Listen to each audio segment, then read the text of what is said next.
नेहमीसारखी कावेरी आठवडी बाजारात गेली. बाजारात जाताना पायी जायचं आणि येताना रिक्षा करायची हे तिचं ठरलेलं होतं. कारण येताना पिशव्यांचं ओझं पकडायचं तिच्या जीवावर यायचं. आजही भाजी घेतल्यावर ती थोडं अंतर चालली, पण तिला काही रिक्षा मिळाली नाही. तिनं विचार केला, जरा इथेच थांबावं आणि रिक्षाची वाट बघावी. तसे काही फार वाजले नव्हते, 7:30च झाले होते. कावेरी उभ्या उभ्या कोणत्या तरी विचारात दंग होती.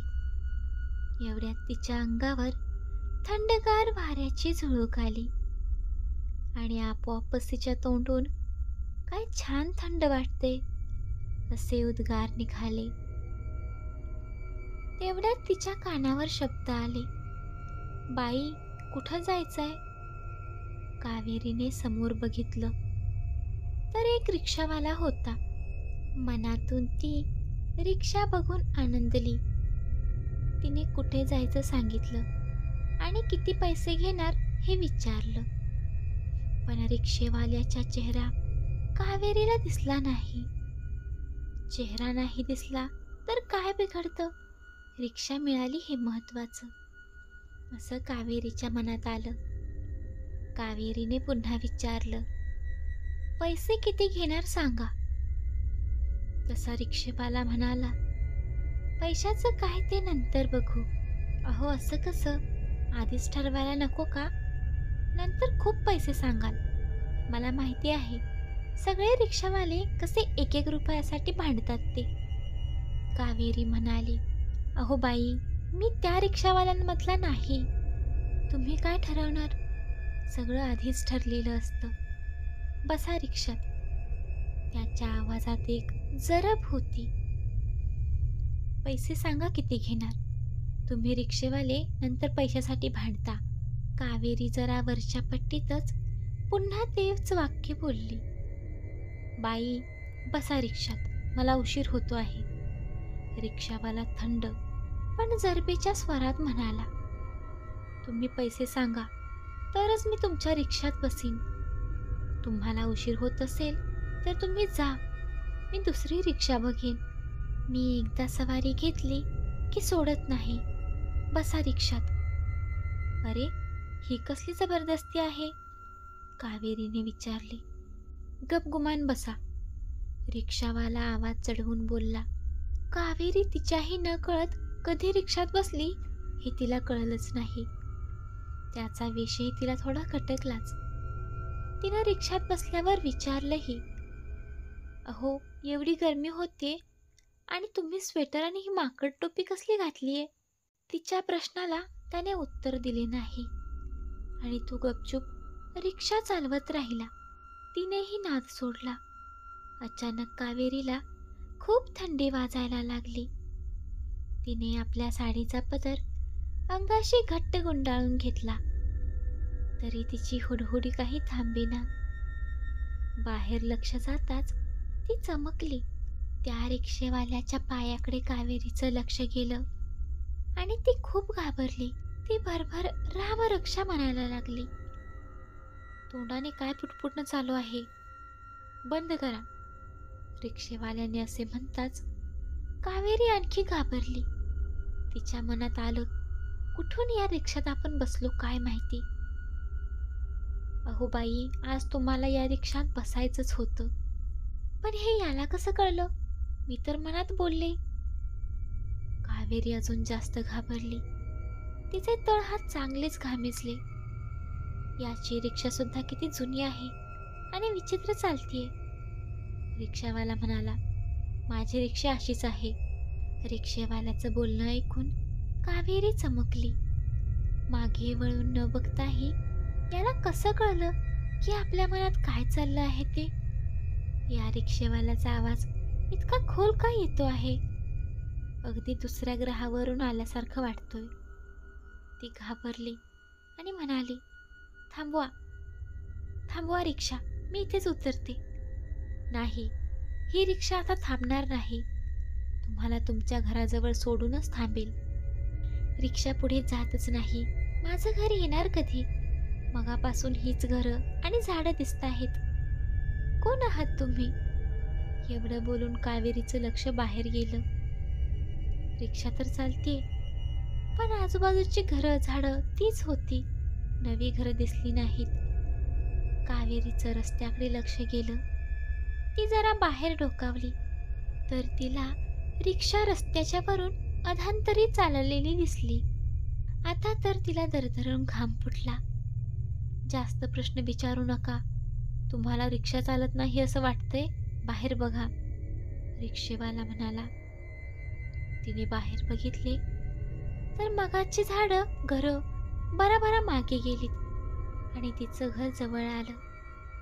तिला रिक्षातून उडी मारावीशी वाटली.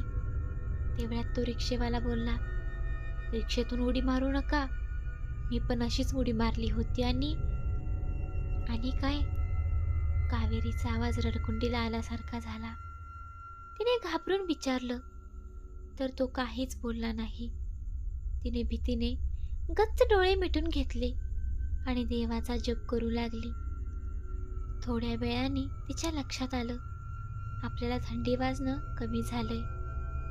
तिने डोळे किलकिले करून बघितलं तर तो अजूनही समोर बघूनच रिक्षा चालवत होता.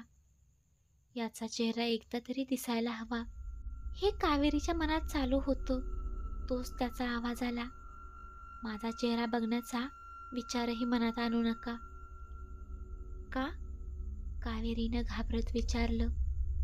तुम्ही माझा चेहरा बघू शकणार नाही. विद्रूप आहे का? कावेरी म्हणाली. यावर तो गूढ हसला.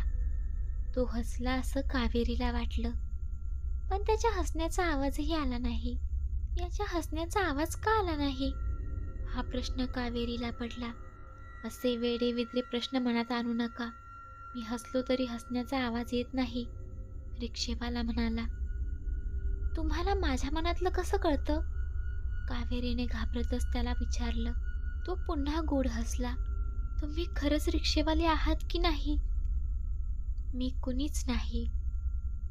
म्हणजे तुम्ही? कावेरी बेशुद्ध व्हायची बाकी होती. घाबरू नका, मी तुम्हाला काहीच करणार नाही, रिक्षेवाला म्हणाला. कशावरून? कावेरीने प्रश्न उपस्थित केला. मी दर आठवड्याला बाजारातून भाजी घेऊन जाणाऱ्या म्हाताऱ्या लोकांना रिक्षाने त्यांच्या घरी पोचवतो. का? 100 लोकांना मी सुखरूप त्यांच्या घरी पोचवले की मला मुक्ती मिळणार. मुक्ती म्हणजे काय केलं होतं तुम्ही? रिक्षेवाला सांगू लागला. एका म्हाताऱ्या आजींना रिक्षात बसवलं. त्यांच्याजवळ पुरेसे पैसे नाही म्हणाल्या होत्या त्या. माझी खूप गयावया केली त्यांनी, पण मी काही ऐकलं नाही. त्यांना जड पिशव्या घेऊन अर्ध्या रस्त्यातच उतरवून पुढे गेलो. मी जसा पुढे गेलो तसा हातातील जड पिशव्या सांभाळता न आल्याने त्या एका ट्रक समोर आल्या आणि जागेवरच मेल्या. आवाज आला म्हणून मी रिक्षातून खाली उतरून मागे वळून बघितलं आणि या गडबडीत मीही ट्रक खाली आलो.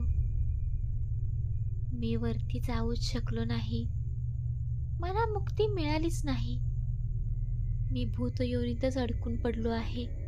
मी जेव्हा 100 म्हाताऱ्या लोकांना भाजी घेऊन जाताना त्यांच्या घरी सुखरूप पोहोचवीन तेव्हा माझी भूतयोनीतून सुटका होईल. तुमचा नंबर 100वा आहे. तुम्हाला सोडलं की मी मुक्त होणार. हे सगळं ऐकताना कावेरीची बोबडीच वळली.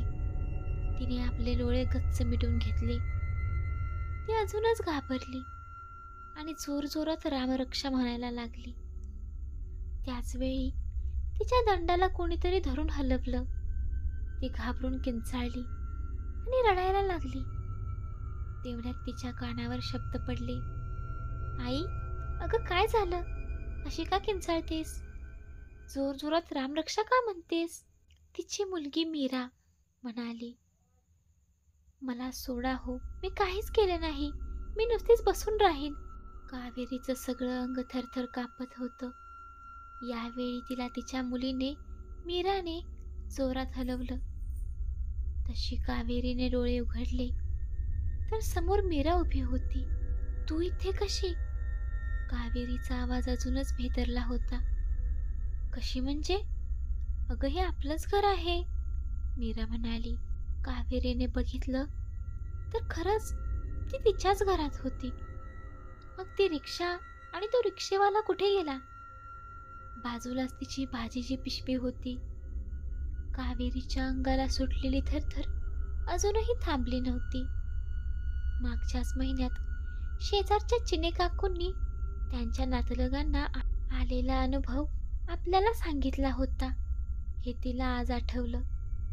तिने त्यावेळी दुर्लक्ष केलं होतं, पण आज आपल्यालाच हा अनुभव आला. काकूंचं ऐकलं असतं तर. तेवढ्यात चिने काकू तिथे आल्या. कावेरीला असं थरथर कापताना बघून आणि जवळच भाजीच्या पिशव्या बघून म्हणाल्या, काय ग, तू थरथर कापते आहे म्हणजे तुला पण आला वाटतं त्या रिक्षेवाल्याचा अनुभव?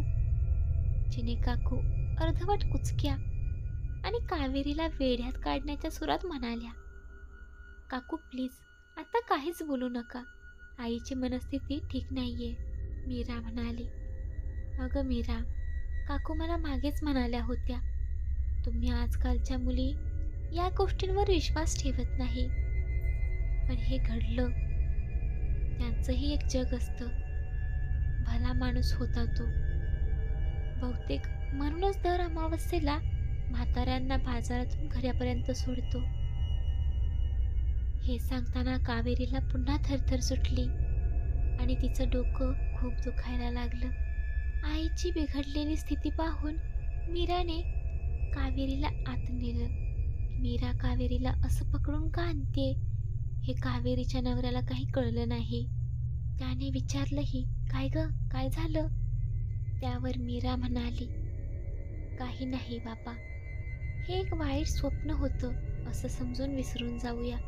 कावेरीमध्ये उत्तर द्यायचा त्राणही नव्हता, कारण जे काही घडलं होतं ते तिच्या कल्पनाशक्तीच्याही पलीकडचं होतं.